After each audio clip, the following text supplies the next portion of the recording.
Fala galera, tudo bem com vocês? Sejam muito bem-vindos a mais um episódio do nosso programa Resenha e Política Podcast. Um programa que tem um objetivo único, que é aproximar de uma forma autêntica você do seu representante político. E hoje nós estamos aqui no nosso 16º episódio. Já trouxemos vereadores, já trouxemos prefeitos, ex-prefeitos, ex-vereadores, deputados estaduais e hoje estamos aqui com um deputado federal. Não é pouca coisa, né? Deputado federal, Coronel Armando. Tudo certo? Bom dia, Edson. Bom dia aos ouvintes e a quem assiste a Resenha Política. É uma satisfação estar no seu programa. Eu estava sempre querendo. Luizinho Gadotti me falou dele, me aproximou de você. Tem o Paulo também aqui de Ascurra. E eles me disseram, Coronel, tem que participar do programa do Edson. E hoje chegou a minha vez de poder estar aqui com você e agradeço muito essa oportunidade. E eu me sinto muito honrado, deputado, por ter uma figura tão pública e tão importante no cenário político nacional aqui na minha frente, na nossa pacata cidade de Ascurra, né? O interesse do deputado em vir no programa surgiu logo no nosso primeiro episódio, que foi com o vereador Luizinho Gadotti, vereador aqui do PL do nosso município. Quando ele me encaminhou a mensagem do senhor, eu pensei, o projeto é para dar certo, né? Estamos aí hoje para conversar, um papo descontraído, contar um pouco da tua vida profissional e também da tua trajetória na política. Mas antes de iniciar esse bate-papo, que eu tenho certeza que vai ser maravilhoso, eu gostaria de falar dos nossos patrocinadores. Eu não poderia deixar de falar deles, né? As pessoas que investem no nosso projeto.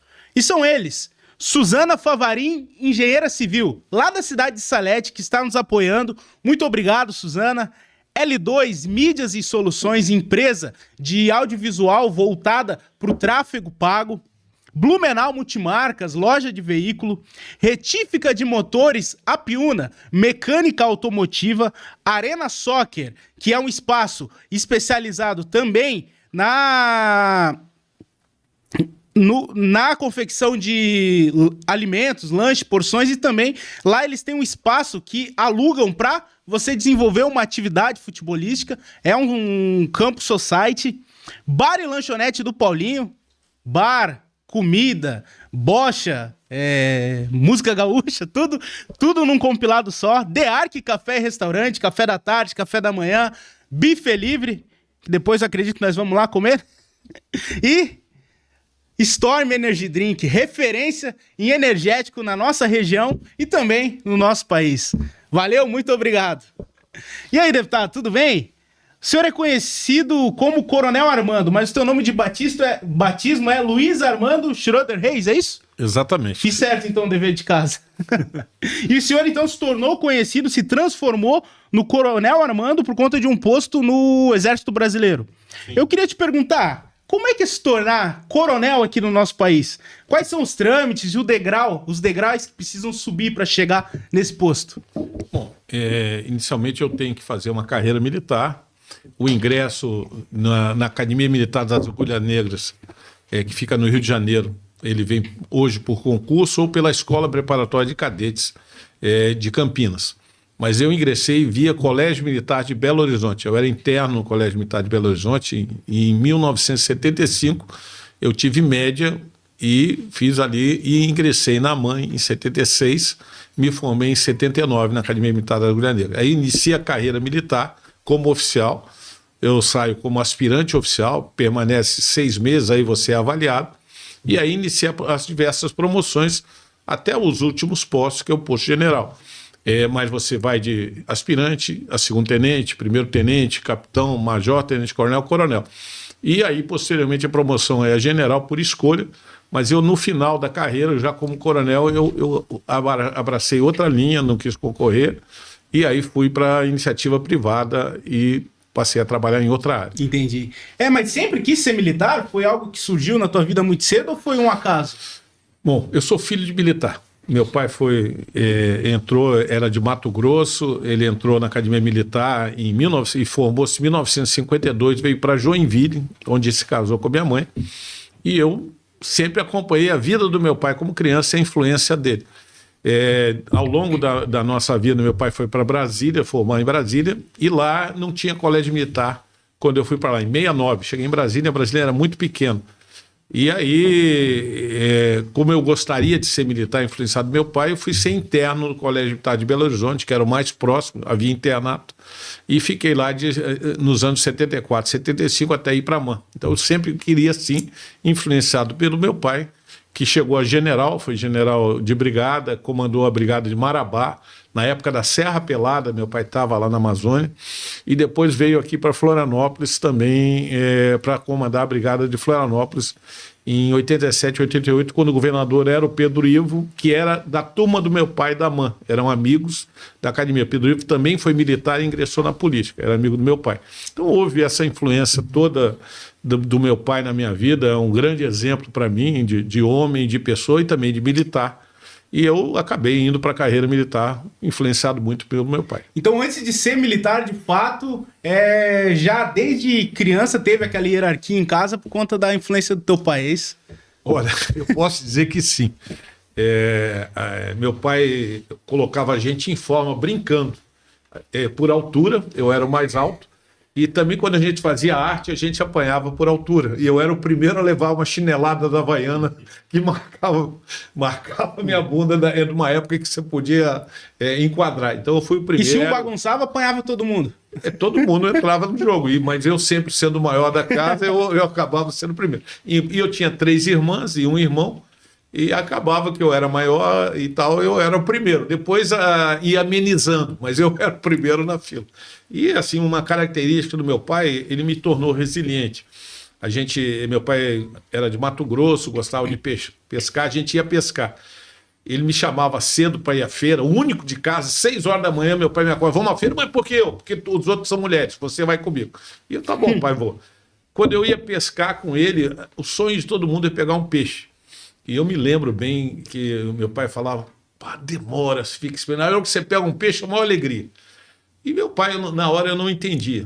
Eu pegava um peixe, pai, peguei uns peixes. Aí ele virava assim para mim, esse não vale, esse peixe suicidou, tem que pegar outro. Mas isso vai te dando resiliência, vai te dizendo, pô, eu vou ter que então fazer de novo e fazer melhor. Então eu tive muita influência do meu pai, ele fez uma carreira muito boa, poxa, formou-se como militar, formou-se em economia, trabalhou na presidência da República, trabalhou com Médici, Geisel, Figueiredo. Meu pai foi um oficial de operações, foi também reconhecer a guerrilha do Araguaia, tem uma vida, foi chefe do SNI no Paraná e Santa Catarina. Então eu tenho, assim, do meu pai um grande exemplo para mim na carreira militar. Na carreira política foi outro motivo que eu entrei. Uma dúvida aqui, o senhor acabou de comentar que o teu pai ele esteve na presidência da República, no governo de alguns presidentes que atuaram no período da ditadura militar. O senhor também já estava na ativa nesse período? Não, eu não estava e eu não uso esse termo ditadura. Ditadura, algumas pessoas, eu falo regime militar. Quando você fala ditadura, você tem que pensar assim em Fidel Castro. Fidel Castro assumiu o comando em Cuba em 1961, e foi sair em 2004. Sempre o mesmo presidente. No Brasil, no regime militar, nós tivemos 5 presidentes militares. Primeiro, Costa Silva, assumiu em 6 de abril de 1964, 31 foi o contragolpe, em 6 de abril ele foi eleito, saiu em 15 de março de 67, aí assumiu Costa Silva, sucessão. Aí Costa Silva teve um problema de saúde, assumiu o Médici, que saiu depois do governo, assumiu o Geisel por 5 anos, e posteriormente assumiu o Figueiredo. Então, se você ver, se fosse uma ditadura, normalmente o ditador se perpetua. Seria uma pessoa só, né? Você tem um regime militar de força. É muito diferente você ter uma ditadura de um regime militar. E se houver possibilidade, eu vou falar um pouquinho do que foi o regime militar. Pode falar. Já?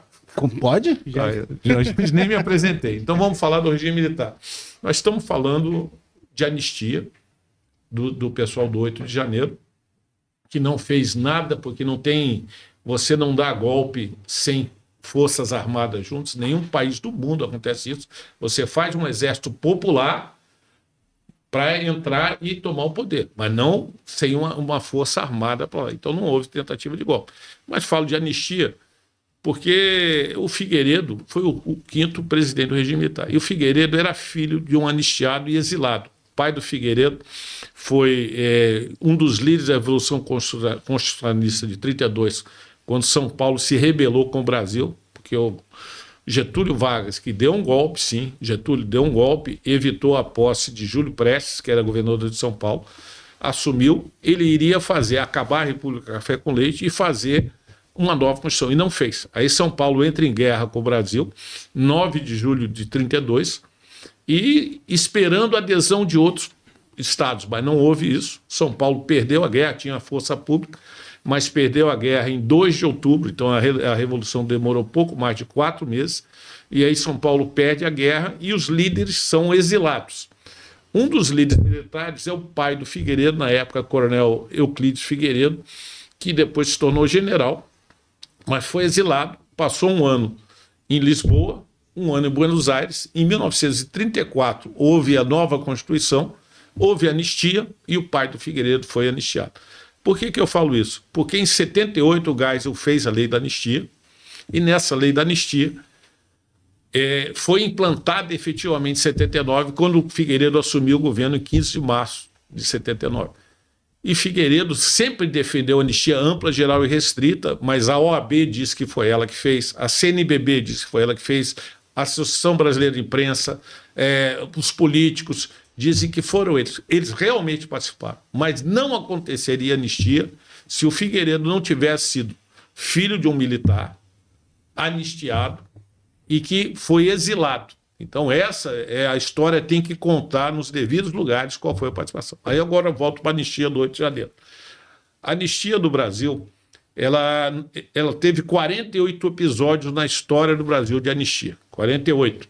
E talvez o mais eloquente e principal foi da Revolução Farroupilha, que foi de 1835 a 1845, e ali nós tivemos, inclusive, nesse período, a separação do Rio Grande do Sul, nós tivemos também a República Juliana. Nesse mesmo período surge Anita Garibaldi, Giuseppe Garibaldi, que se juntaram à Revolução Farroupilha. Mas para encerrar a Revolução Farroupilha, foi atendido a origem da separação, que era um imposto do charque, e foram anistiados todos os militares do Exército Farroupilha. Bento Gonçalves, que é uma cidade do Rio Grande do Sul, mas era um general do Exército do Farrapo, ele foi anistiado pelo governo do Império e foi integrado ao Exército do Império como general. Então, a anistia foi para pacificar, e pacificou uma guerra que durava 10 anos, resolvendo o problema de origem e integrando ao Exército Imperial os generais, e todo mundo foi integrado nos postos. Simplesmente houve a paz e a pacificação no país. Isso é talvez o maior exemplo. Ao longo da história, nós temos a participação de Caxias no Império, todas as revoltas que tiveram. Caxias não era só um grande militar e um líder estratégico militar, ele era o pacificador. Acabava a Revolução, o Brasil fazia a integração daqueles revolucionários, procurando pacificar o país. Isso ocorreu 48 vezes. Em 1935 teve a intentona comunista, quando Luiz Carlos Prestes, que era um capitão do Exército, que foi para o comunismo, liderou revoltas que matou gente no Rio, em Natal, em Recife. A intentona comunista, que hoje a esquerda quer apagar, ocorreu em 27 de novembro de 1935. Ele foi anistiado posteriormente pelo Getúlio. E depois nós tivemos outros episódios, em várias revoltas nós tivemos, e aí chegamos em 1979. Então a anistia não é algo, não é nenhuma novidade na história do nosso país, então. 48 episódios de anistia, atos, não de anistiados. Anistiados são muito mais. Sim. Dilma foi anistiada, José Dirceu, que é um líder da esquerda, foi anistiado, e ele foi trocado pelo embaixador americano. Eu quero contar também essa história do episódio da anistia, do sequestro do embaixador americano, porque isso está muito ligado ao regime militar. A maioria não sabe que nós tivemos 4 sequestros de avião, atentados a quartéis, assaltos, delegacias, colocação de bombas em prédio. Mas talvez o que mais retrate isso é o manifesto que foi feito quando sequestraram o embaixador americano. Esse sequestro foi 4 de setembro de 1969, véspera do 7 de setembro, foi sequestrado o embaixador americano, e esse filme aí, Ainda Estamos Aqui, o Gabeira participou do sequestro, é um dos que escreveu o manifesto, junto com Franklin Martins, que foi ministro das Comunicações do Lula. O filme que o senhor se refere é aquele que ganhou o Oscar? É aquele que coloca uma versão romantizada de que eles são bonzinhos. Mas vamos falar a verdade. Então, nesse sequestro do embaixador americano, foi entregado um manifesto para ser lido lá. Eu vou te dizer, isso está no livro do general Ustra, do coronel Ustra, na página 254, ele aborda o sequestro. E começa assim: no dia de hoje, sequestramos o senhor Charles Elbrick, embaixador dos Estados Unidos. A vida do embaixador está na mão da ditadura. Este é mais um ato da guerra revolucionária que estamos fazendo. Nós praticamos assaltos a banco para retirar dinheiro roubado do povo e pelos empresários para financiar nossa luta armada. Nós atacamos quartéis e delegacias para obter armas para fazer a nossa luta. Nós colocamos explosivos em prédios, símbolos da ditadura e da opressão. Nós justiçamos aqueles que apoiam a ditadura. Justiçamento é um julgamento que não existe. Eu te digo, você apoia a ditadura, não tem julgamento, eu vou te matar. Isso, quem está falando, são eles que falam isso. Então eles falam disso, sequestramos aeronaves, sequestramos outras coisas. Depois eles falam, este é mais um ato da nossa guerra revolucionária, o sequestro. Estamos entrando numa nova fase da guerra, onde iremos atuar na guerrilha rural, na área rural. E foi por isso que meu pai foi ao Araguaia reconhecer, porque disseram. E aí colocam, esse manifesto deve ser lido em até 48 horas, e após a leitura nós daremos 48 horas para trocar por 15 pessoas que nós vamos indicar para serem liberadas. Caso isso não ocorra, nós iremos ser forçados a justiçá-los. Esse manifesto tem que ser lido em todas as rádios e televisões do Brasil. Agora é olho por olho, dente por dente, assina Aliança Libertadora Nacional e Movimento Revolucionário 8 de outubro. O que é 8 de outubro? O dia que morreu Che Guevara.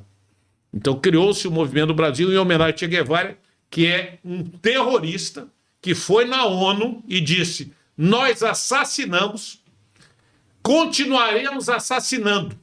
Isso está gravado no Diário da ONU. E aí muita gente idolatra Che Guevara, e a gente vê a camisa do Che Guevara com um cara que sabe que ele é assassino.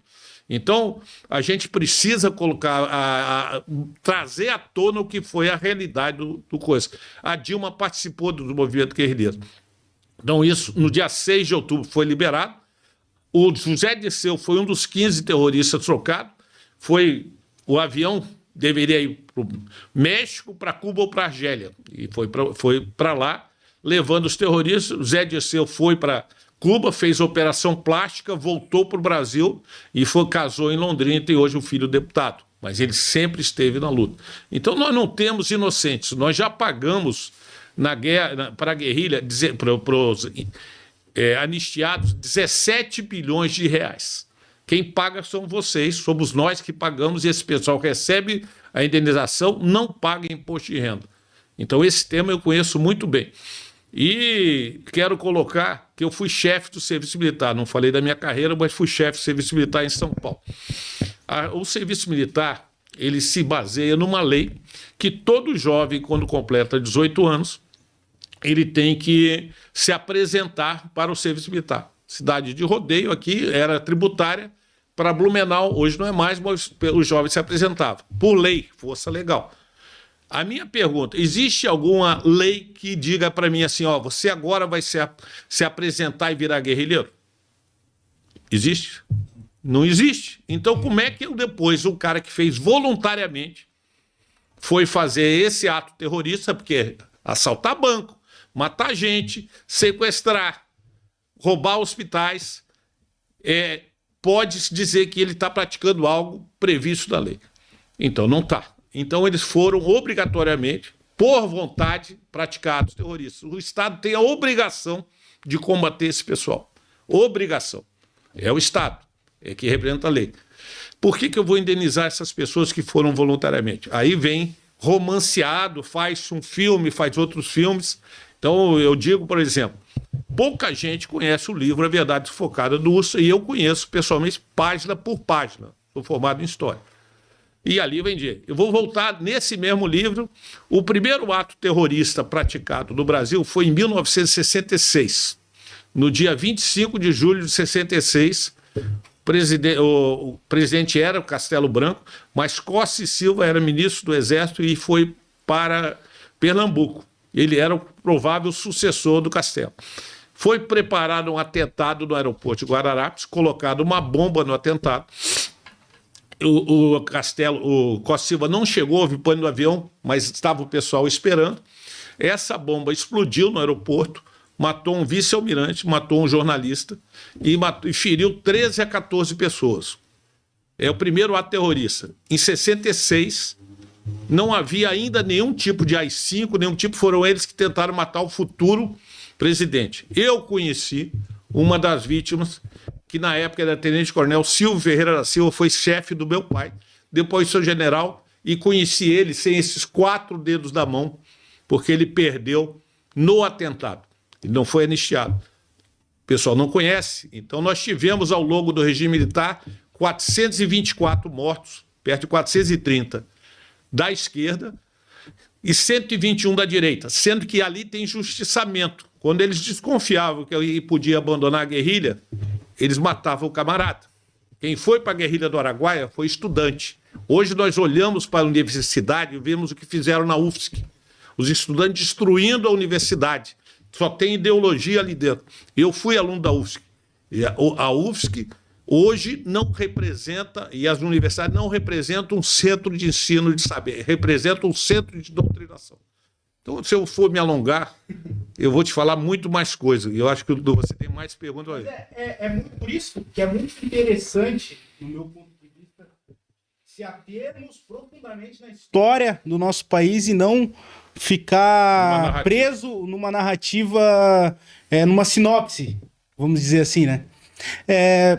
Muito bom, gostei muito e tenho certeza que vou me aprofundar mais nessas histórias. E esse teu autoconhecimento a respeito dessa história é por ser um político, por amar a nossa pátria e também, pelo que disse, tens formação em história, né? Gostaria que falasse um pouco também do teu currículo, que, pelo que nós conversamos anteriormente, é vasto, né? Bom, eu sempre gostei de estudar. Eu raramente fiz exame nas escolas. Sempre fui um bom aluno e estudava com medo de ser reprovado, mas acabei gostando disso. Então, não fiz exames quase em ginásio, em científico. Poucos exames eu fiz na minha vida. E esse gostar de estudar me levou a querer continuar a estudar. A formação universitária minha inicial foi na AMAN. Depois da AMAN, eu fiz um curso de Educação Física do Exército. Primeira escola de Educação Física do Brasil é a Escola de Educação Física do Exército. Me formei ali, eu era atleta, joguei basquete quando era criança com Oscar em Brasília, joguei basquete no Exército, vôlei. Então tive uma relação, fiz o curso, primeira etapa. Depois eu gostando do direito, eu fiz faculdade de direito, me formei na Unisul, em Tubarão. Me formei em 1993 e sempre fui, por ser militar ativo, era impedido de fazer OAB. Depois que eu estava na reserva, em 2015 eu fiz OAB e tirei a OAB. 22 anos depois eu tirei a OAB, não é fácil tirar, eu tirei. Ao longo disso, eu fiz o curso de administração pública na UFSC, fui aluno da UFSC 2004 a 2017, já na reserva, fiz um curso EAD, que eu defendo, mas eu sempre gostei de história, eu sempre quis fazer história. Desde criança, eu dizia para o meu pai, eu quero ser arqueólogo, eu quero entrar dentro das pirâmides e achar alguma coisa nas pirâmides. E meu pai brincava, você vai se perder lá dentro. Mas eu sempre queria ser... E aí acabei me formando agora em História, e tenho um conhecimento muito maior dentro do regime, da parte do tempo do regime militar, porque pouca gente conhece e há uma narrativa que esconde as coisas. O livro que eu fundamentei chama-se A Verdade Sufocada, do Carlos Alberto Grande Ustra, Coronel Ustra. Você não acha em livraria para vender, você não acha em biblioteca, você só consegue esse livro na internet. E ele se baseia nos... Vamos deixar a descrição deixar o link desse vídeo desse livro na descrição desse Então, vídeo para você. você não vai achar nenhum, e ali tem um relato. E ali, naquele relato, está baseado nos relatórios oficiais, e é da onde a esquerda escreveu Feliz Ano Velho e Brasil Nunca Mais. Os mesmos dados. Só que eles contam uma narrativa que eu coloco o outro lado. Então, eu teria que falar mais tempo disso, eu só queria te contar. Então, meu currículo, além das faculdades, eu tenho 5 pós, eu tenho pós em educação, tenho pós em recursos humanos, pós em política, estratégia e administração. Eu tenho MBA em gestão, estratégia e segurança, fiz curso na Espanha de segurança, atuei na iniciativa privada como diretor de empresa aqui, uma empresa de Portugal no Brasil, sou consultor de segurança, fui professor de universidade, de cursos, fui também secretário da Defesa Civil de Santa Catarina em 2023. Então eu tenho uma boa experiência na vida militar, na vida privada. No Exército eu fiquei 32 anos, só não tive no Brasil, no Acre e na Paraíba, fui em todos os lugares, tive na Amazônia, tive no Ceará, no interior, participei de distribuição de água, fui lá em Tefé, fui no Oiapoque, lá no nosso extremo norte, tive no Chuí, tive no Pantanal, então eu conheço bem do Brasil e sei o que é a nossa pátria. O que significa a união desses estados.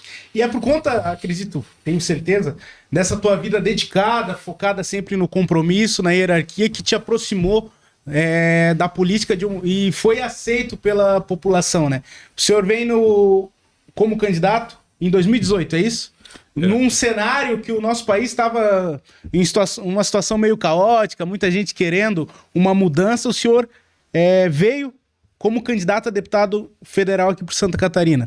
O que te motivou a se candidatar logo nesse ano que o Brasil estava numa turbulência bem grande? Bom, inicialmente, a política é muito importante para um país. Qualquer país, é na política que você vai decidir a vida do país. Ali vão surgir as leis, vai surgir a fiscalização, a política vai definir uma política para a educação, uma política para a saúde, uma política de infraestrutura, de cultura, em todas as áreas. Só que a política é feita por políticos. E há uma insatisfação geral da população com os políticos. A maioria de nós, hoje eu digo que quando eu era dizer que era coronel, eu era bem recebido. Quando disse que eu ia ser candidato a político, putz, vai virar bandido. Eu vi pessoas falando isso para mim. Não, peraí, eu tenho os mesmos valores, vou entrar. E eu só entrei na política porque eu comandei no Ceará, no município de Crateús, e lá é no meio de uma região da seca. Tem muita seca. E quem conhece o Nordeste, a área das praias, e a maioria conhece, eu estava no meio do sertão. Então eu coordenei distribuição em 51 municípios do Piauí e do Ceará, a Operação Pipa, e a gente entrega água porque a seca é muito grande no Nordeste. A gente acha que não é, mas é muito grande. Então o Exército entra dentro dessa operação quando há uma calamidade pública e é reconhecido, o governo federal entra com o Ministério da Integração Nacional e as Forças Armadas, e eu coordenei. Mas tinha municípios onde a gente chegava, você pega os dados de onde tem que entregar água na prefeitura. E depois que a gente estava entregando água 3 meses, vieram dizer, olha, nós não recebemos água. Fui no município, eu tinha uma equipe lá, vamos rever o planejamento tal. Aí chama lá, planejamento da a prefeitura me indicou o mesmo local. Me deu um insight assim, pô, não é realmente no centro, é uma área mais afastada. Verifica se tem uma escolinha onde teve voto. Teve. Vamos ver o resultado da eleição. O pessoal não tinha votado no prefeito, o prefeito não indica para receber água, que é paga pelo governo federal. Então, qual é o político que quer o bem da população se ele não entrega água para quem não votou, paga pelo governo federal? Isso é muito comum e eu vi isso. No Nordeste tem uma profissão chamada pipeiro, todo o Nordeste, sul do Maranhão e norte de Minas, tem carência de água. Isso me chamou a atenção. Pô, mas eu vim aqui para ajudar. E eu estou vendo um prefeito eleito que não ajuda quem não vota nele. Depois eu fui fazer a segurança das eleições de 2002 no interior do Piauí, um município chamado São João do Piauí. Nesse município é teado um governador, Wellington Dias, foi governador do PT. 2002 foi um ano foi PT e PSDB, venceu o PT, foi a primeira eleição do Lula, elegeu o Wellington Dias a governador do Piauí, depois ele foi senador, hoje é ministro, então é uma pessoa daquela cidade, e tinha também um deputado federal. Quando eu chego na cidade, fui lá me apresentar no fórum, falei com o juiz, olha, eu sou o coronel do Exército que está aqui cuidando das eleições, senhor das eleições. Depois tivemos ali alguma conversa, e no dia seguinte de manhã ele me pede para evacuar uma rua. Coronel, tem gente aí na rua, eu quero que evacue. Eu falei, juiz, eu não posso fazer isso, estou com tropa com munição real, eu vou reconhecer o que está acontecendo aí na rua, mas não vou. E havia, se você olhar a televisão, gente em frente a todas as casas de político. Na mesma rua morava a família do Hélio Dias e mais embaixo a família do deputado. Eu passo por ali, passei na rua pelo Hélio Dias, não vi problema. Mas eu entrei na casa do deputado e encontrei uma máquina de ensinar a votar, as pessoas treinando para votar, e depois que faziam essa votação, eles entregavam, pode votar agora. E eu perguntei para o camarada, uma equipe de filmagem, perguntei, vem cá, rapaz, por que você vota assim por deputado? E um camarada. Aí o cara falou, não, mas o deputado é muito bom. Depois ele me dá 1 litro de leite. Isso, eu tenho isso, gravei isso, mandei para o juiz da cidade a cópia e fui embora. Mas me causou assim, pô, mas 1 litro de leite, o cara está se dando o voto dele por 1 litro de leite. Um político ganhando voto por 1 litro de leite. Qual é o político que tem o pensamento de melhorar a população se ele compra voto por 1 litro de leite? Isso eu vi. E passou o tempo, e quando o Bolsonaro se lançou, eu liguei para o Bolsonaro, vou botar meu nome para ajudar o Bolsonaro. E aí botei meu nome, coloquei Coronel Armando, porque era um ano que assim, havia uma identidade militar. Coloquei, acabei sendo eleito e fui tomar posse dia 1º de fevereiro de 2019 em Brasília, lá na Câmara dos Deputados. Quando eu estou fazendo eu juro lá no plenário, eu olho para o lado, o deputado que comprava voto estava tomando posse comigo. Então, se você não mudar os políticos, você não muda esse país. Agora, tem que fazer seleção de quem serão os seus políticos. Tem que ter uma identidade com você, os mesmos valores, você tem que conhecer ele. Quando você vota, você está contratando uma pessoa para te representar. Eu tenho pós-recurso humano. Como é que você foi contratado no teu primeiro emprego? Apresentou o currículo, o cara olha, tem essa vaga, ó, vamos chamar o Edson para uma entrevista. Edson faz a entrevista, o cara gosta, ó, você está contratado, 3 meses, contrato temporário. E depois, se você não agradar, você vai embora. O político, não. Quando você vota num político, você não pode demitir o político. Então o cara ele vem, normalmente mente, te engana. E você também, por votar, nós temos 295 municípios do estado, e você tinha só 16 deputados federais, agora a partir da próxima eleição vamos ter 20 federais. A maioria vai votar numa pessoa que não conhece, não é da cidade dele, nunca viu e não pesquisou quem é esse camarada. E ele vota. Esse político que recebeu o voto nem sabe quem votou ele e não dá justificativa para o camarada. E aí ele muda totalmente a postura. Então, quando a gente vota, você contrata uma pessoa para trabalhar para você. Uma pessoa que tem que sentar na mesa e você tem que identificar por que eu votei em você. Por isso, são os valores. Não é também o partido. Porque o partido é uma roupa que você não pode votar na pessoa. Você tem que votar a pessoa tem que filiar no partido. Mas valem os valores dessa pessoa, os princípios da valor. Eu estive no PL, estive no PSL, depois mudei para o PL e agora estou me filiando ao PP, já me filiei ao PP, um partido que tem história, e me filiei ao PP para, no futuro, concorrer pelo PP. Mas essa, mais ou menos, é a minha visão. E quanto mais o eleitor for esclarecido e não for comprado o voto dele de cabresto ou por 1 litro de leite, quanto mais ele achar que o político tem que fazer a vida dele melhorar, ele tem que ser cobrado por isso.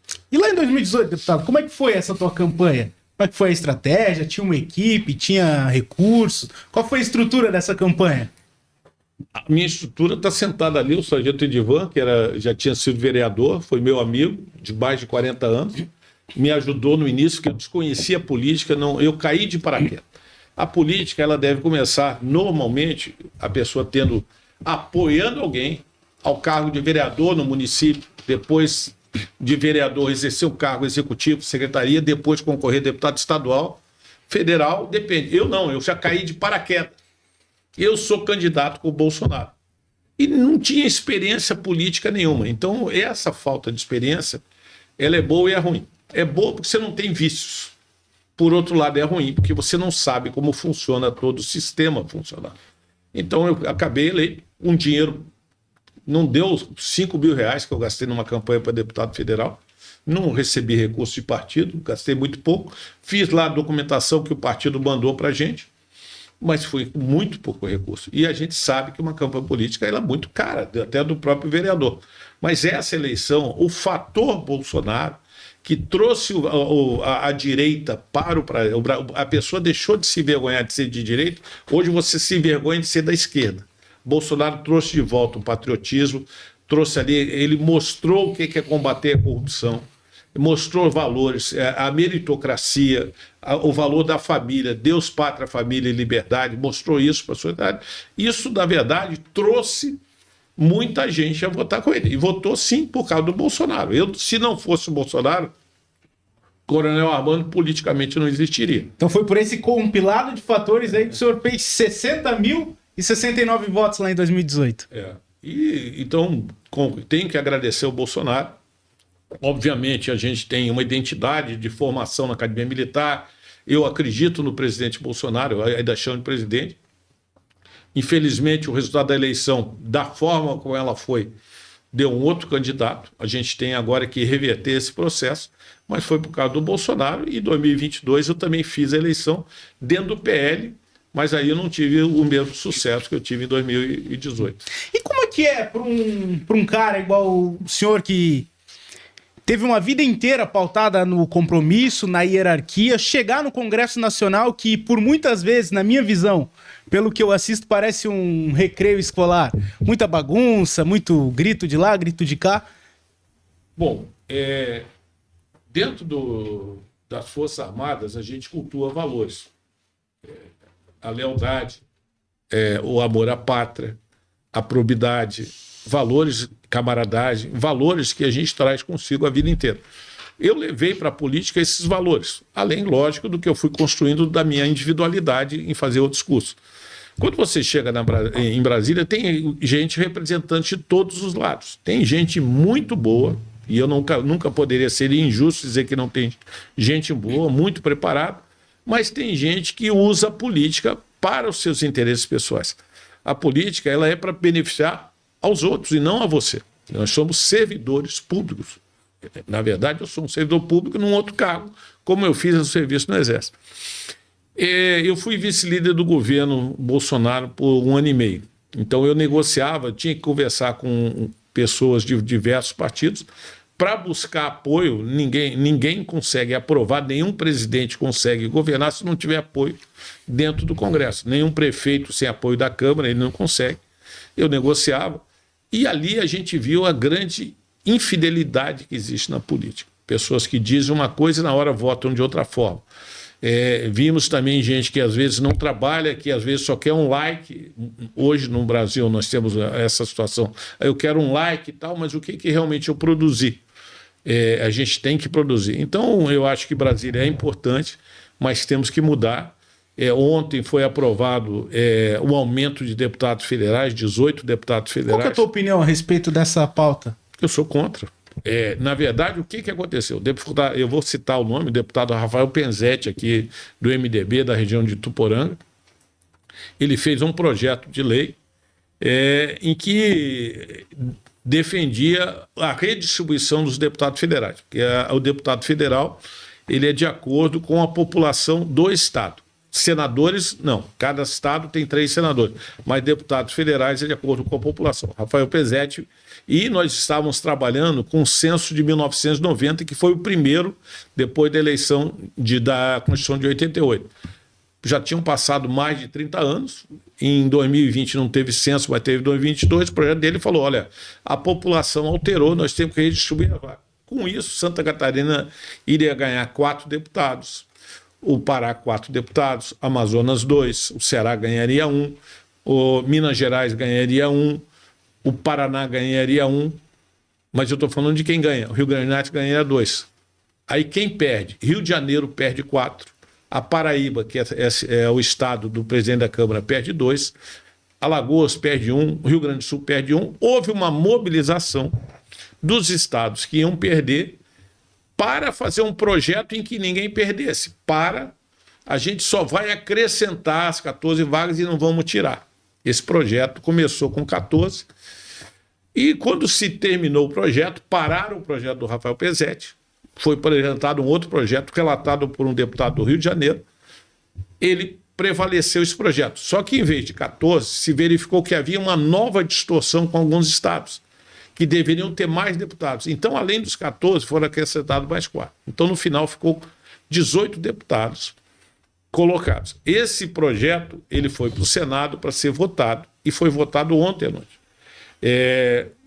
Nessa votação, o senador Amin votou contra, e vários votaram contra, mas prevaleceu um acordo com o presidente do Senado, a aprovação do nosso. Então foram criados 18 deputados federais. Isso implica no aumento. Santa Catarina já ganharia de qualquer jeito, teria que aprovar até 30 de junho, e por isso foi feito agora, porque se não aprovasse essa alteração até 30 de junho, o TSE ia aumentar automaticamente as vagas e não ia redistribuir, só redistribuir. Então foi feita uma votação. Eu estou aqui hoje, deveria estar em Brasília, mas estou votando à distância. Então a votação foi feita à distância, as pessoas não estavam em Brasília. É muito fácil você votar e não está identificado. Eu voto a favor de aumentar os parlamentares. Eu quero ver o cara dizer isso lá na hora. Porque a população não quer aumento, ele quer qualidade e até quer redução. Mas aumentou-se 18. Então, eu também sou contra, eu acho que mais a Constituição, nós estamos em cima de Constituição. E a própria representação parlamentar no Brasil é errada. A Constituição amarra que cada estado tem que ter no mínimo 8 deputados federais e no máximo 70, mas é proporcional à população. O Acre tem perto de 600 mil habitantes, ou menos de 1 milhão. Rondônia, menos de 1 milhão. Amapá, menos de 1 milhão. Ou aqueles estados que eram territórios se tornaram estados, ganharam 8 deputados, que é o mínimo. Só que a população é muito pequena.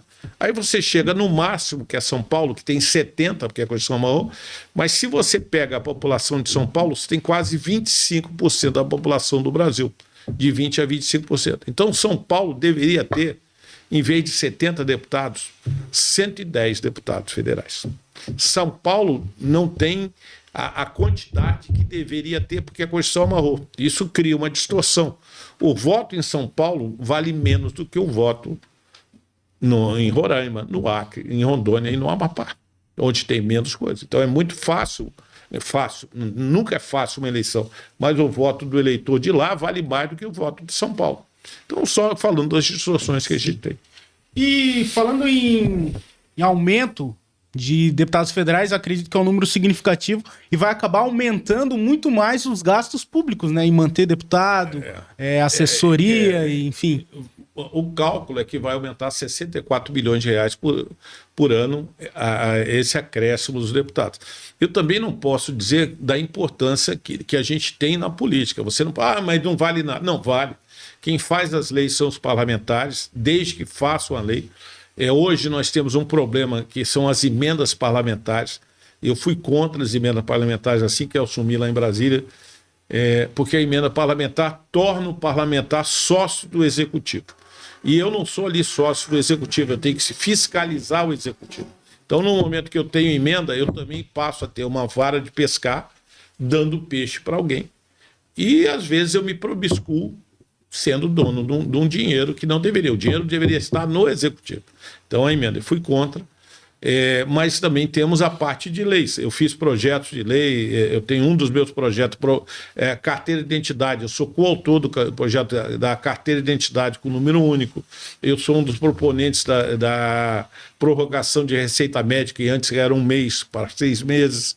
Todos esses projetos criados lá no teu mandato de 19 a 22, isso? Eu tive esses projetos 19 a 22 e agora tenho 2 projetos que eu queria poder falar aqui.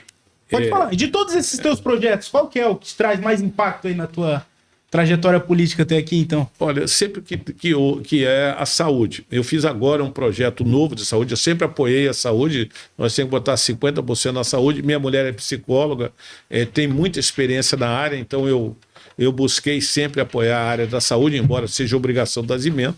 Então, fiz projetos que permitissem eletrodependentes, pessoas que usam respiradores, ter um desconto da tarifa de luz, está em aprovação.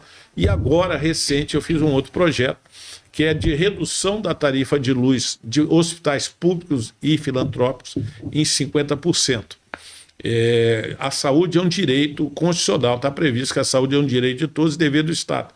Então, só que faltam recursos para a saúde, sempre vai faltar em todos os municípios. Então, eu fiz um projeto que os hospitais públicos tenham uma redução de 50% na tarifa e filantrópicos, aqueles que atendem o SUS.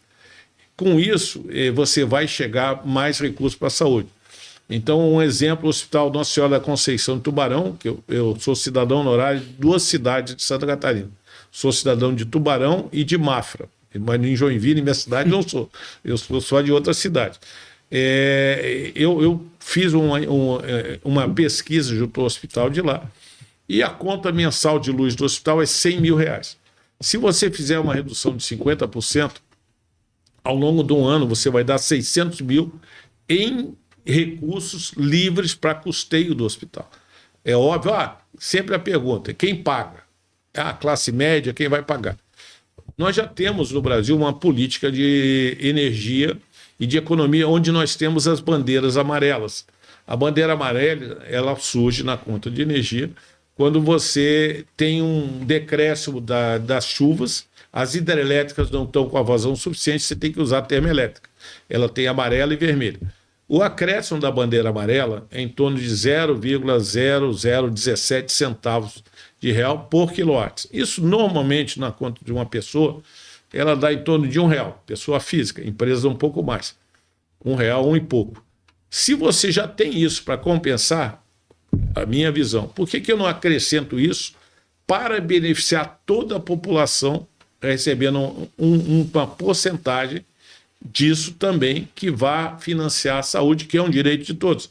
E independente de plano de saúde ou não, todo mundo pode usar o SUS.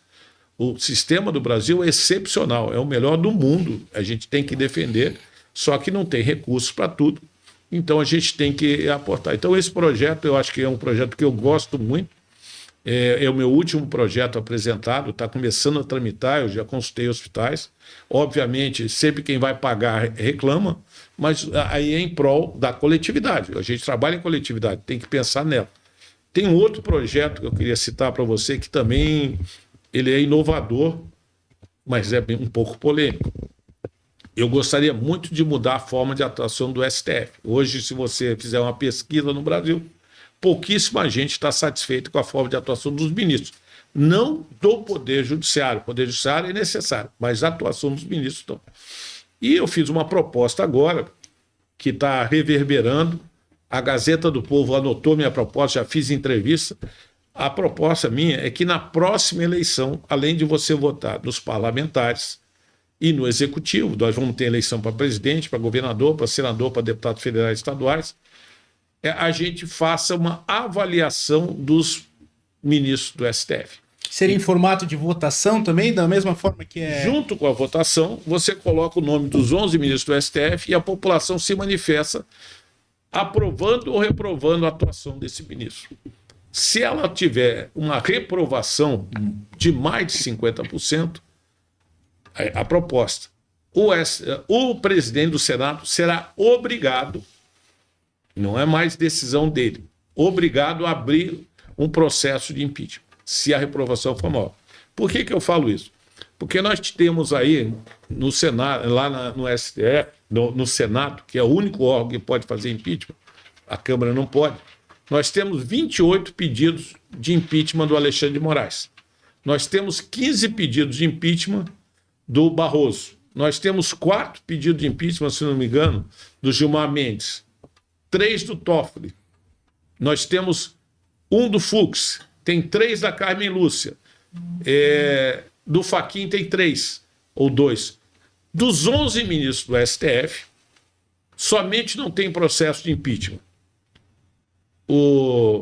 Os novos que entraram, o Cristiano Zanin, o Cássio Nunes e o André Mendonça. Que estão frescos ainda, mas daqui a pouco vem o pedido de impeachment para eles. Os outros têm, e ainda tem pedido de impeachment da Rosa Weber e do Ricardo Lewandowski.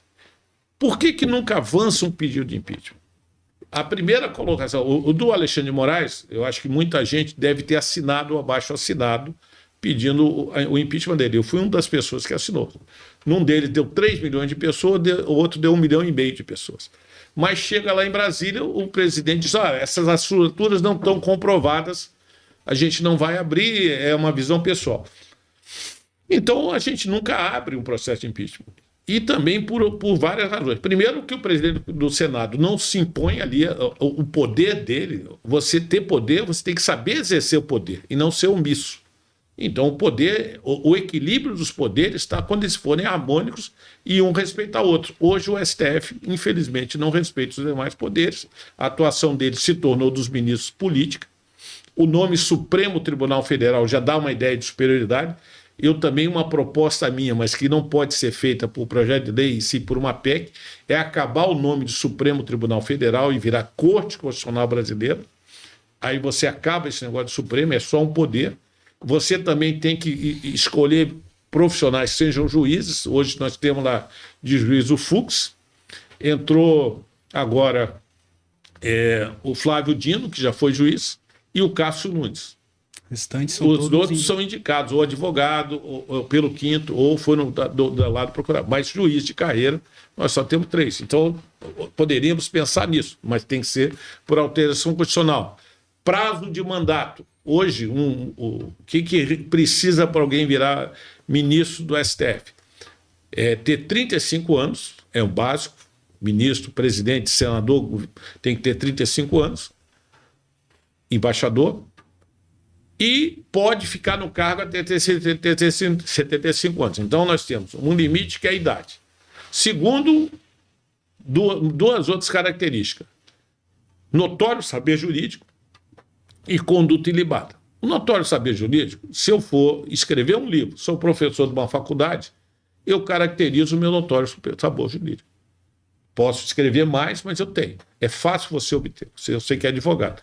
O segundo, conduta ilibada. Conduta ilibada, se eu nunca briguei, nunca fui preso no trânsito, nunca fui, mas é um troço vulnerável. Se eu tiver uma discussão no trânsito, pode ser que a minha conduta não seja melhor, mas conduta ilibada. Então é muito fácil você ser indicado por um presidente. E aí eu também defendo que não se possa indicar mais quem foi advogado de partido, não possa mais indicar quem foi advogado de partido, porque nós temos lá o Toffoli, foi advogado do PT, ou quem advogou defendendo um presidente da República, como o Zanin. Eu defendo que não, essas pessoas já estão... Quem me garante que ele vai trabalhar com isenção, tendo todas essas assim, relacionamentos anteriores, que normalmente acabam sendo escusos, a gente não sabe, mas tem. Então eu defendo que a pessoa não possa ter exercido nem advogado de partido, nem advogado para um presidente da República ser indicado. Então, esse é um ponto que eu defendo. Mas é muito difícil mudar. Então, a gente tem ali no STF condutas político-partidárias, que existe uma lei, a lei do impeachment, que é de 1950, no artigo 39, ele tem 5 incisos que definem o que é crime de impeachment para ministro. Fazer atividade político-partidária, fazer um julgamento tal, não ter conduta compatível. Então, se a gente, nessa avaliação, e aí entra de novo, 50% aprovado numa eleição é quase um plebiscito. Você identifica quem votou. Você não precisa identificar a pessoa, mas aquele voto, a princípio, é confiável. Se 50% da população reprova o camarada, então ele deve ter uma possibilidade de avaliar. Como eu disse, até 75 anos, o Alexandre de Moraes completa 75 anos em 2043. Ele vai estar atuando no STF em 2026, em 2030, em 2034, em 2038 e 2042. 5 eleições presidenciais. E outros vão estar junto com ele. E a gente nunca vai dizer que eles erraram. O erro é só do político que pode ser escolhido, é só do executivo. Não. Se ele errar, o México, agora, em 1º de junho, fez uma eleição para todos os juízes do país. Eles começaram a foder. O juiz agora, para ser empossado, vai ter uma eleição. O cara tem que ter a formação e tal, estão mudando. Em 1º de junho fizeram esse início. Inclusive, numa corte que julga o juiz. Existe lá no México 5 juízes vão julgar os demais. Aqui no Brasil, quem julga a conduta irregular do juiz é o Conselho Nacional de Justiça, que é presidido pelo presidente do STF. Então acaba sendo uma proteção. E eles fizeram isso porque tem muitos juízes envolvidos com narcotráfico. Foi um grupo político da nova presidente do México, Cláudia, alguma coisa, o grupo 4T, que queria a quarta transformação. Essa transformação envolve a indicação dos ministros. Ah, mas vai ser pressionado. Se o juiz for correto, não vai ser pressionado. E a gente fala, por exemplo, estão julgando a favor do narcotráfico no México? Aqui no Brasil teve algum julgamento a favor do narcotráfico? Você tem alguma dúvida? Não, se tem ou não tem? Não. Não foi mandado devolver avião para terrorista? Para traficantes? Não foi mandado entregar droga? Não foi liberado os camaradas? Por que os nossos juízes é que podem decidir a favor de narcotraficantes?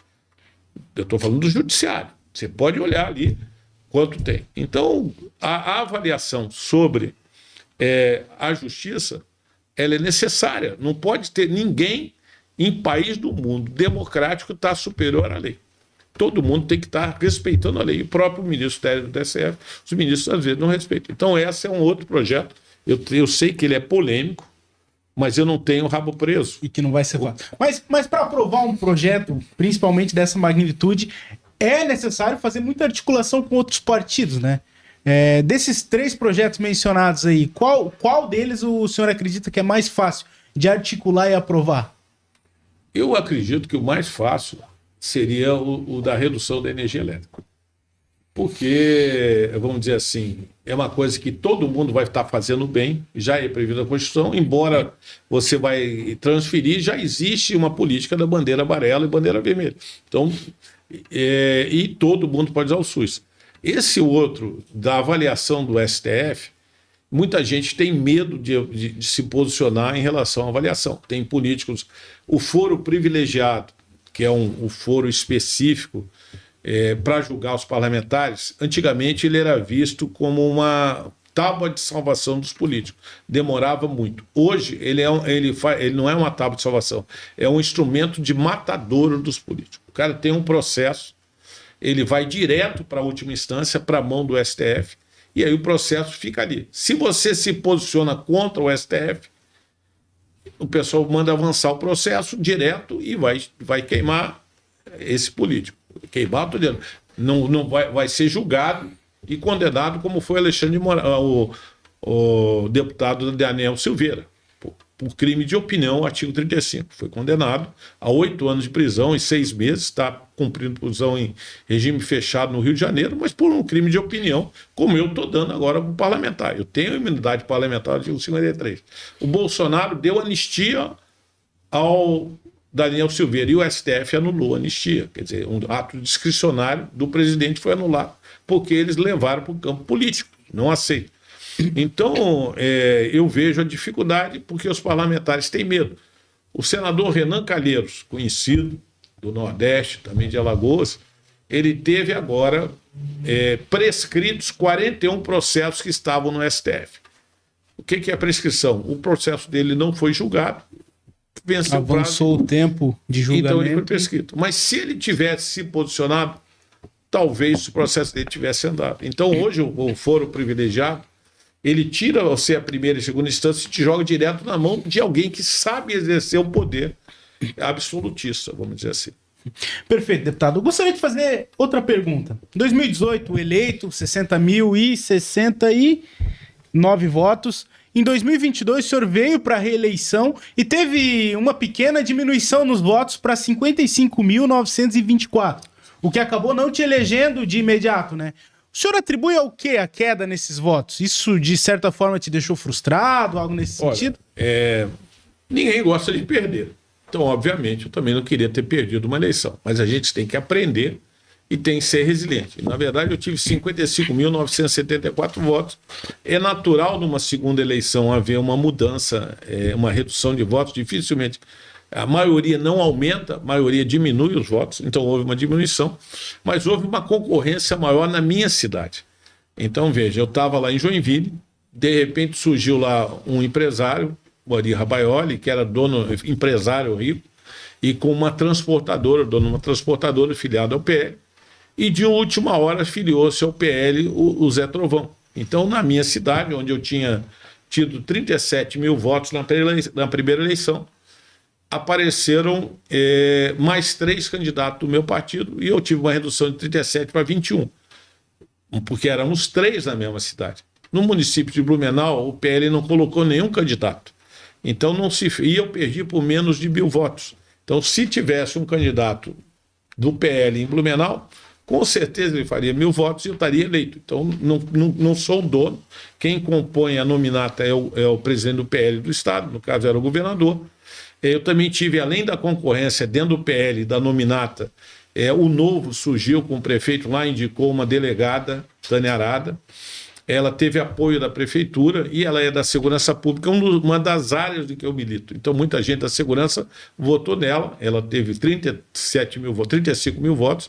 Então, parte dos meus votos foram para ela, parte eu dividi. E havia um repórter, Helder do PSD, também com uma bandeira de direita, que teve 20 mil votos. Então, dos meus votos, eu tinha muita gente disputando o mesmo celeiro de votos.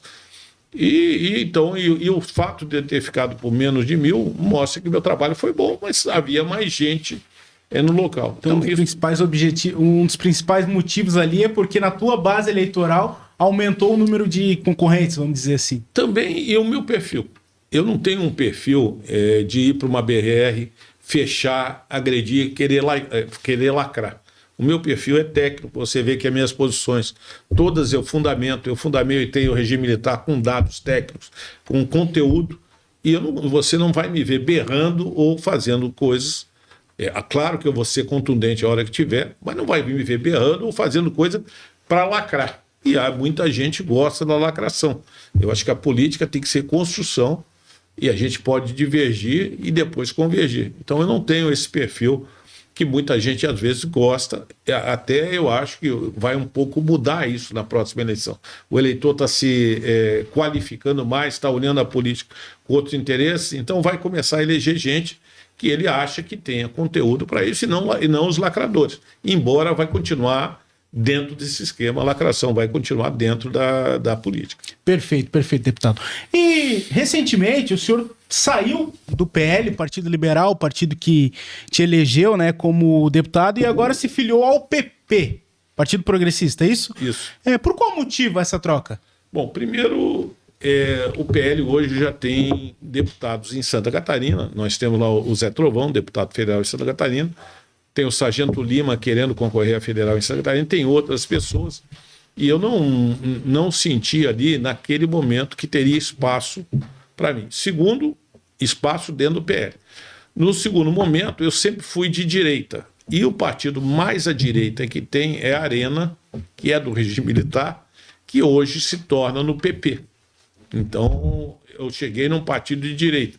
Eu tenho identidade com a direita, sempre fui de direita. O Bolsonaro também foi de direita. O Bolsonaro foi 15 anos do PP. E eu fui procurado pelo PP. Tenho uma identidade doutrinária de pensamento. O senador a mim e as lideranças do PP no Estado me procuraram, Aldo Rosa e o Leo Degar. E a gente conversou e me convidaram para vir ao PP. Eu quase fui para o PP na eleição anterior e eu estaria eleito pelo PP. Mas naquele momento eu fui junto com o Bolsonaro para o PL, num salto de paraquedas, zona de lançamento, chamada Bolsonaro, tanto PSL como PL. Agora não, agora eu estou indo para um partido, mas eu estou conversei com o presidente Bolsonaro, disse, presidente, eu vou sair do PL, vou para o PP. Ele falou, você tem certeza? Tenho, presidente. Tenho certeza. Ele, então vai e amplia a direita dos outros partidos, porque não é um partido, é a direita. E eu saí, eu queria mostrar aqui, com a medalha do Bolsonaro, que é a medalha, não sei qual lado que vem melhor, é a medalha Bolsonaro, é do Clube Bolsonaro. Essa é a primeira motociata que tem, foi lá em São Paulo. E o Clube Bolsonaro são as pessoas mais próximas dele que recebem essa coisa. E eu saí com a medalha, que eu digo que é o meu green card, que eu sou bolsonarista, que eu sou de direita, em qualquer lugar. Essa é histórica, hein? Clube Bolsonaro. Imorrível, imbrochável e incomível. Muito bom. Isso aí é do Bolsonaro, a gente mostra a medalha com orgulho. Então a tua relação com o Bolsonaro é muito próxima, desde os tempos de exército. Eu fui atleta com ele na MAN. O Bolsonaro, como presidente, ele foi na minha casa tomar café sem agenda em Joinville. Toda vez que ele foi a São Francisco, eu fui com ele. Fui vice-líder do governo Bolsonaro. Fui o cara que mais votou no Bolsonaro. Eu votei com o Bolsonaro 98,5%. Votei mais do que o Eduardo Bolsonaro dele, porque o Eduardo viajou. Então, fui deputado de todos os 513 e sou muito fiel ao presidente Bolsonaro. Torço que ele possa voltar a concorrer à presidência, mas eu não sei se isso vai ocorrer. Mas, com certeza, ele é o maior líder político desse país, em especial da direita, e acendeu em nós novamente o sentido de patriotismo. Hoje, o verde e amarelo faz parte da cultura do Brasil. E eu quero dizer que quem viu a posse do Lula, você não viu bandeira verde e amarela, você viu bandeira vermelha na posse do Lula. Não tinha, tem uma das posses no Palácio Planalto, porque você não vê uma bandeira do Brasil. E nós, com o Bolsonaro, resgatamos o patriotismo. Hoje a esquerda diz que nós raptamos a bandeira, mas eles nunca usaram, eles pisaram na bandeira. Então nós temos ali um presidente patriota, um presidente que valorizava a meritocracia, o nosso ministro da Economia, Paulo Guedes, formado fora do Brasil. Eu estudei no mesmo colégio Paulo Guedes, Colégio Militar de Belo Horizonte, então fui contemporâneo, mas mais tarde dele. Estudei no mesmo colégio, ele é brilhante, formado em economia, e a economia do Brasil estava sob o controle. Você vê que as estatais não davam prejuízo, o Correio dava lucro, hoje estão as estatais dando prejuízo, a taxa de juros está sendo forçada a subir porque se perdeu o controle. Então nós tínhamos Paulo Guedes e hoje nós temos o Haddad, que não se formou em economia, que ele estudou 2 meses de economia. Como é que nós botamos a economia de um país na mão de um ministro da Economia que não é formado em economia e que fala abertamente que não foi? Então, mesmo o Toffoli, uma vez ele disse, numa reunião, que ele roubou lá um processo para atrasar o processo, ministro do STF. Então, às vezes, quando você olha os indicados da esquerda e compara com a direita, você vê a grande diferença. Qual é a diferença? A meritocracia. A valorização de quem tem conhecimento para exercer um cargo. E hoje, quando você entrega de novo o Correio na mão do PT, o PT volta a dar prejuízo. A Correio volta a dar prejuízo, as estatais dão prejuízo, a economia nossa. Ontem não foi aprovado o IF, a esquerda ela governa criando impostos, sempre criando impostos. A cada 37 dias, isso é estatístico, eles criavam um novo imposto. Ontem foi reprovado o IOF. Então, a nossa economia, na mão da esquerda, ela faz o Brasil andar para trás. Então, o Bolsonaro é patriota, ele é econômico. Quando você vê os gastos do Bolsonaro nas viagens internacionais, e mesmo no Brasil, ele ficava em embaixadas ou em quartéis, hotel do quartel, enquanto o PT vai com a primeira-dama, entre aspas, Janja, fazer turismo fora do Brasil com comitivas enormes, ficando em hotel caríssimo, usando o dinheiro que o brasileiro paga. Então, o Bolsonaro é um exemplo de austeridade, é um exemplo de honestidade. Ele devolveu dinheiro. Quando houve a CPI do Mensalão, foi lá um dos depoentes, o único que não recebeu dinheiro e devolveu foi o Bolsonaro. O Fernandinho Beiramar, que é traficante, disse: eu só tenho medo aqui do Bolsonaro, porque ele respeita. Então, Fernandinho Beiramar, quando você recebe um elogio do seu adversário, é sinal que você é bom. E o Bolsonaro tem essa característica. Então é uma pessoa honesta, íntegra, patriota, que vê antes de tudo o Brasil acima de tudo, Deus acima de todos. Ali representa Deus, pátria, família e liberdade. Bolsonaro sempre ficou nas 4 linhas, enquanto quem deveria estar dentro das 4 linhas não estava nas 4 linhas. Ele sempre defendeu a Constituição. Então eu acho que a gente tem como dizer a referência que foi Bolsonaro nesse país, comparando com o que é hoje. Um presidente bêbado, pinguço, tá? Vamos falar a verdade, a gente já viu em exemplos isso, que não tem limite para falar. Quando ele fala, ele se posiciona errado. O STF, na eleição, impediu de dizer que o Lula apoiava ditadores, e hoje, claramente, o Lula está apoiando lá o Irã, tá? O regime do Irã, do Ayatollah. Ele apoia o Hamas, terroristas, grupos terroristas, é aliado da Nicarágua, onde tem terroristas, é aliado de Cuba, é aliado do Maduro, e o Brasil botou dinheiro ali, perdendo dinheiro lá. Então, você viu a foto do Lula junto ao Putin, lá numa reunião na Rússia, só tinha ditador do lado. e o Lula estava lá no meio. E nem em primeiro escalão ele estava na segunda fileira. Então, e isso o STF não permitiu na eleição a gente mostrar que ele apoiava ditadores. Então eu quero dizer que quando se compara Lula e Bolsonaro, quem fica do lado do Lula é porque tem algo a vencer, algo a ganhar. A ideologia já foi embora. A gente tem que pensar no país independente da ideologia. E o Brasil, se você olhar o que foi Bolsonaro, o que foi Lula, é uma comparação da água para o vinho.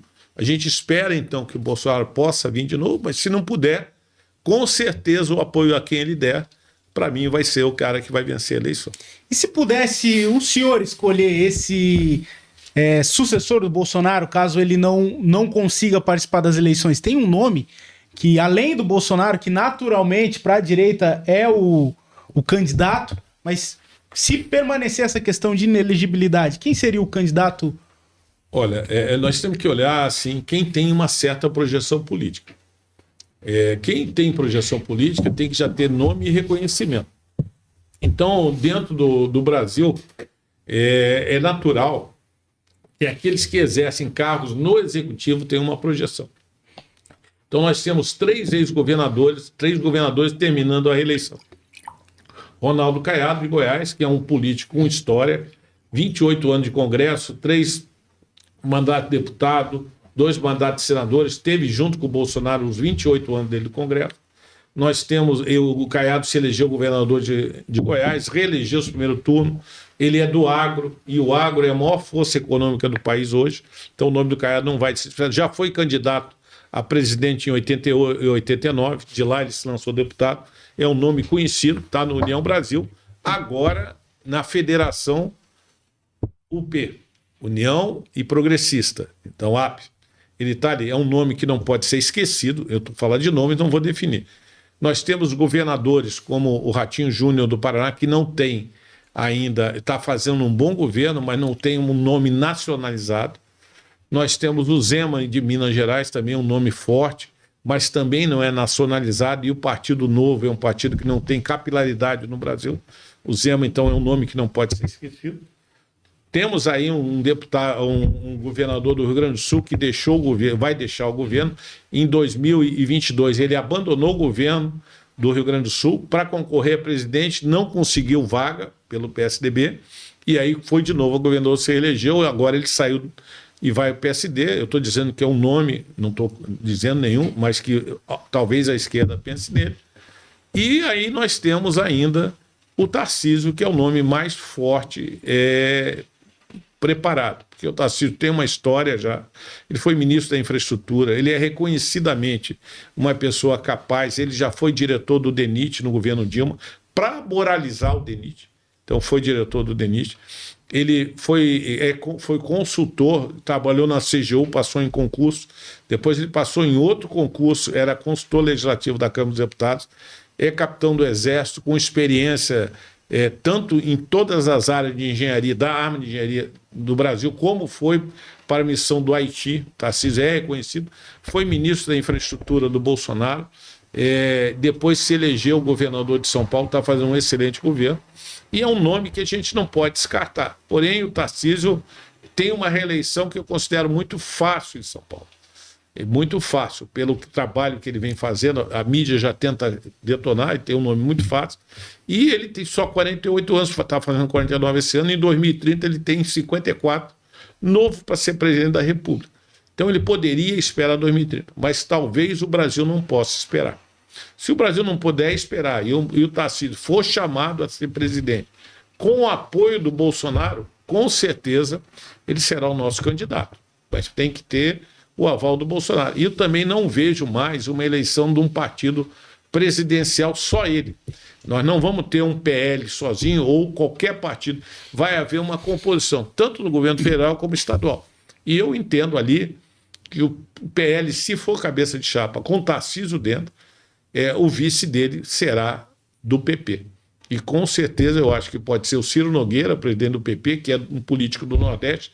Nós temos que pensar no Brasil inteiro e não só na parte do Sul, trazer o voto do Nordeste, como pode ser a Tereza Cristina também do PP, ministra da Agricultura, porque o agro é a maior força. E está surgindo aí um coronel Armando no PP, né? Não, mas eu sou da área de Santa Catarina. Cada passo tem que ser dado devagar. Eu estou dando um passo agora e eu queria agradecer a tua oportunidade de eu entrar no PP. Eu estou muito feliz de entrar no PP, estou sendo bem acolhido e eu tenho certeza que eu vou entrar num partido com história, onde eu nunca tive em partidos com história, que tem 53 ou 55 prefeituras, vice-prefeito, 400 vereadores, tem gente no estado inteiro, eu tenho visitado já, não estou fazendo campanha, porque até não pode, mas estou me apresentando ao partido para as pessoas me conhecerem. Muitas pessoas não me conhecem. Eu nunca divulguei o meu trabalho. Eu fui uma pessoa que achei que trabalhar era obrigação e não devia, então divulgar. Agora não, agora eu estou fazendo uma divulgação, estou com pessoas que me acompanham, está aqui o Luiz Gadotti, está o Paulo, também são pessoas amigas que estão de outro lado, o Edivan, são pessoas que me ajudam e eu estou conhecendo e ninguém chega a lugar nenhum sem equipe. Perfeito. Isso não é uma competição individual. A política é a polis, é a junção das pessoas da cidade. E a gente tem que trabalhar junto. Estou falando de cidade, vamos voltar a Aristóteles, a Grécia Antiga. Mas a gente... Então, claro que eu estou feliz de vir para o PP, um partido que está me acolhendo e que eu quero também ajudar a resgatar o valor que ele tem na história de Santa Catarina. Nós temos aí o senador Amin, que já foi candidato a presidente da República em 94, tem uma história, foi governador na época da enchente, tem uma história com mais de 40 anos, reconhecido o melhor parlamentar de Santa Catarina, um dos melhores do Brasil, e ele é o grande líder do meu partido e eu faço questão de estar próximo dele. Aquela situação. Diz-me com quem andas, que eu direi tem essa. E eu vejo também a esquerda, quem anda com eles, talvez não queira andar com eles.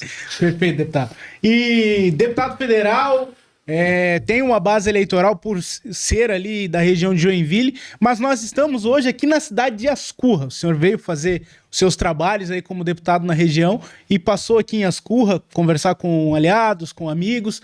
E o senhor, no período que é deputado federal, ajudou muito esse município, né? Eu gostaria que o senhor falasse um pouco dos recursos trazidos para a nossa cidade, para a nossa querida cidade. Bom, primeiro a gente tem que valorizar, não existe deputado só de uma cidade. Nós somos deputados do estado de Santa Catarina, temos 295 municípios, então temos que procurar, obviamente, tentar ajudar todos. Mas, naturalmente, você fica mais próximo da cidade onde você mora ou da região onde você mora. Então, mas aqui em Rodeio, eu sempre me preocupei muito com a cidade. Eu, como deputado, mandei emenda... Oi? Ascurra. Desculpa, Ascurra. Troquei a cidade aqui, a cidade São João. Eu sempre me preocupei com as cidades. Aqui em Ascurra, eu mandei para a saúde inicialmente R$100 mil, mandei recursos para aquisição de um veículo pela prefeitura, para a área de assistência social, e mandei a pedido do Gadotti e do Paulo, mandei aqui para a cidade 733 mil para infraestrutura que já foi utilizado no calçamento da rua Curti-Haas. Então é um dinheiro que veio para a cidade. A infraestrutura a gente sabe que é essencial para as cidades. A prefeitura não tem recurso suficiente, ela recebe as demandas, mas não tem. Mas aí é o papel do vereador. O vereador tem que procurar um deputado e solicitar que a gente possa ajudar. E eu tive a felicidade de ajudar aqui o município de Ascurra e fico muito feliz de estar aqui. E quando eu falei de rodeio, por que eu falei de rodeio? Porque eu fui secretário da Defesa Civil. E em 18 de janeiro de 2023, teve uma chuva imensa em Rodeio, 173 milímetros de chuva, morreram 3 pessoas no dia seguinte, 18, no dia 19 eu estava em Rodeio. E fui ali dar apoio à cidade naquele momento de crise, que era o meu papel como secretário da Defesa Civil. Então, na minha cabeça, e pela proximidade, Rodeio, Ascurra e Apiúna, às vezes eu me confundo. Para ir para Rodeio não precisa nem pegar a BR, vai por dentro de Ascurra mesmo. Daqui a... É isso aí, deputado. E aí, gostou do nosso programa?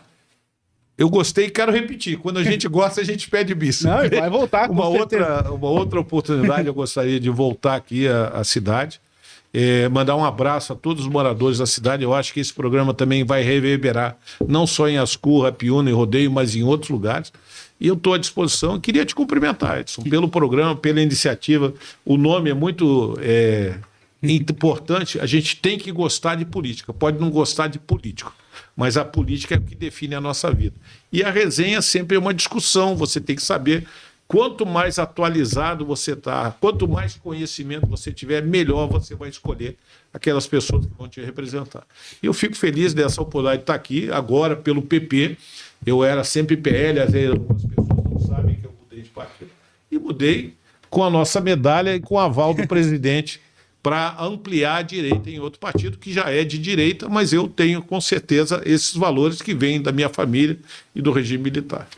Posso fazer uma brincadeira? Com certeza. Imbrochável, incomível e imorrível, então. Eu garanto o incomível. Os demais eu posso dizer que pode ser lenda.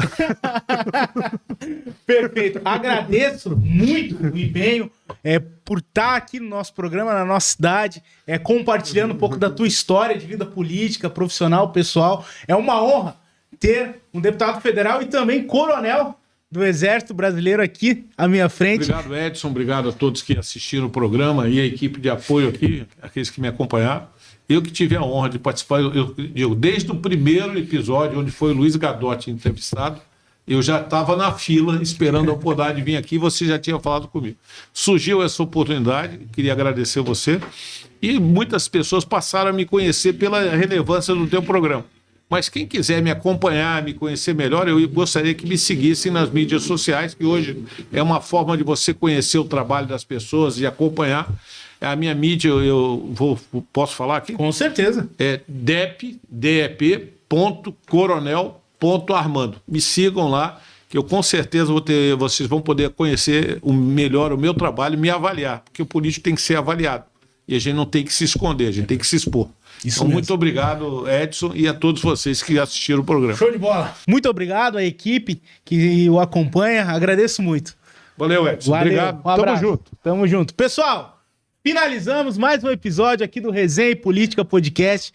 Conversamos com o atual deputado federal, agora do PP, Coronel Armando, que compartilhou um pouco de sua história conosco. Se você gostou desse programa, se inscreva no nosso canal no YouTube e nos siga nas redes sociais pelo Instagram, @Resenha Politicast. Valeu, um abraço. Aí.